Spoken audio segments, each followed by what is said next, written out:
could I call upon you to help me? I'm going to try and get a couple of questions from the audience, and I'd like you to take this mic so that we can hear them, and I'm going to let these boys up here use my mic.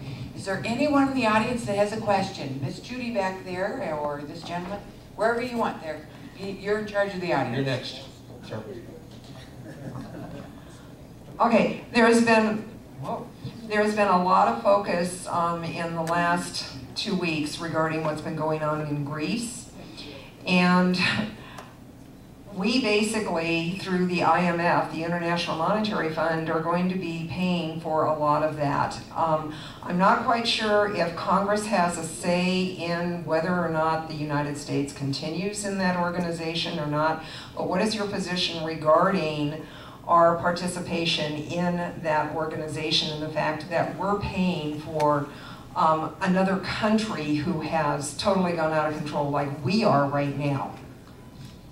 And as you know, that's not the first one we bailed out. And most of them have a socialistic bent.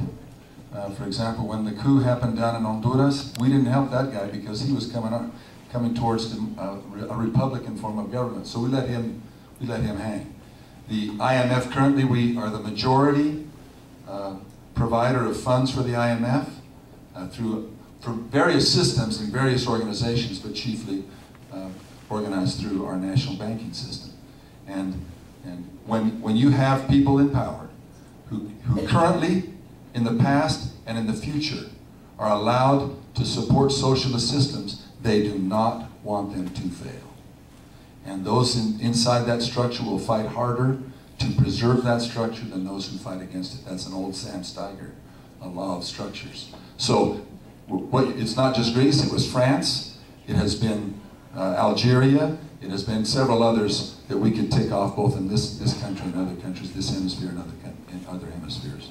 And so I would not support that. You won't see me out there waving the flag in favor of the IMF, nor the UN for that matter. I think the UN building is beautiful and it would look great in Paris, because that fits in Paris.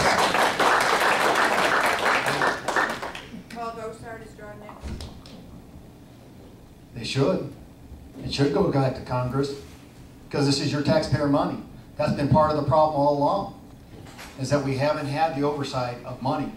We can't even get the Federal Reserve to audit itself, for criminy sakes. And if you go back, and it's embarrassing that they didn't even know that they were supposed to audit. They didn't even know their charter. So this is an important race, because appropriations start with the House, and it should come through the House. It's time to start fixing things in America, not the rest of the world. The rest of the world's got to start answering up to what they've done, because we got plenty of problems right here.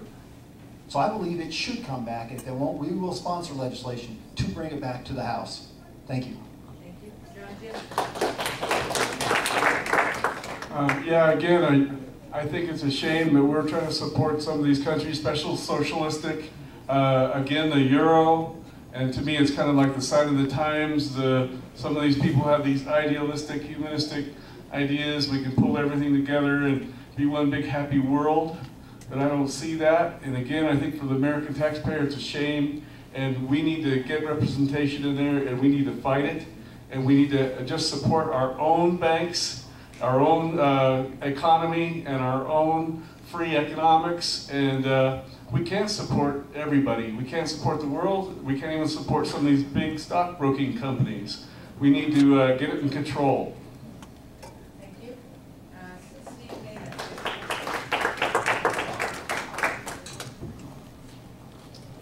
I suppose it would be, the question would actually have a different answer potentially if we thought that the IMF was there for us.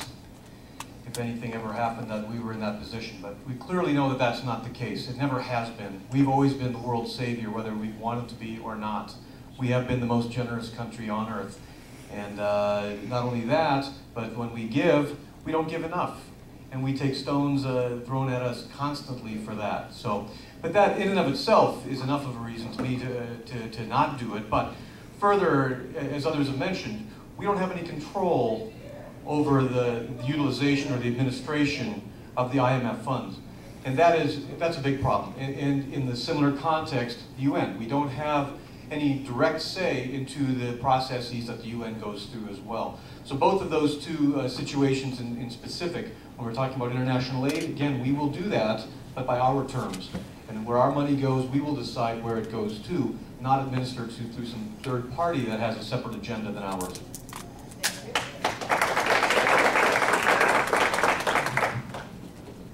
Congress does have the authority to stop sending money to the IMF. We have the authority to stop sending money to the United Nations. We have the authority to stop sending money everywhere in the world. We're the most charitable nation on the planet.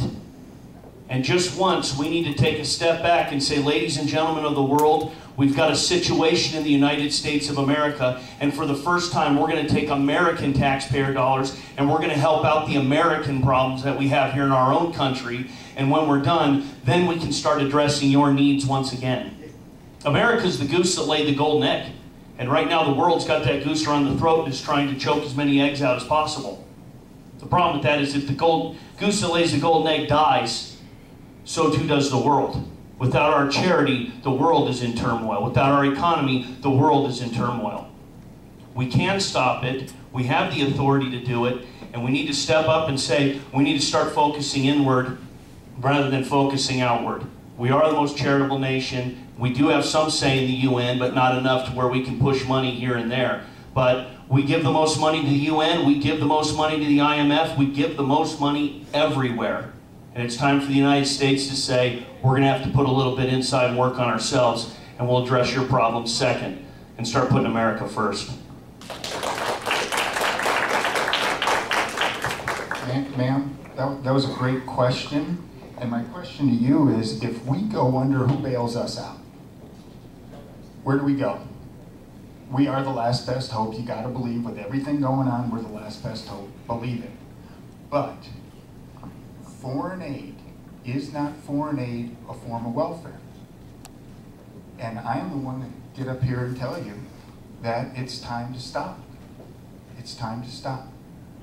You need to send somebody to Washington that's not going to play ball. Let's stop. I think that's the easiest place we can start. The next place we could take a look at is the Department of Education. We've got $60 billion in the Department of Education. What do they do with the money? I'm for teachers, I'm for kids. Let's start cutting. How many people run a small business here? Or had one? You gotta make it work. Let's reduce the size of the federal government. Plain and simple. Send somebody with some political courage to not play ball when they get on the airplane and fly over there.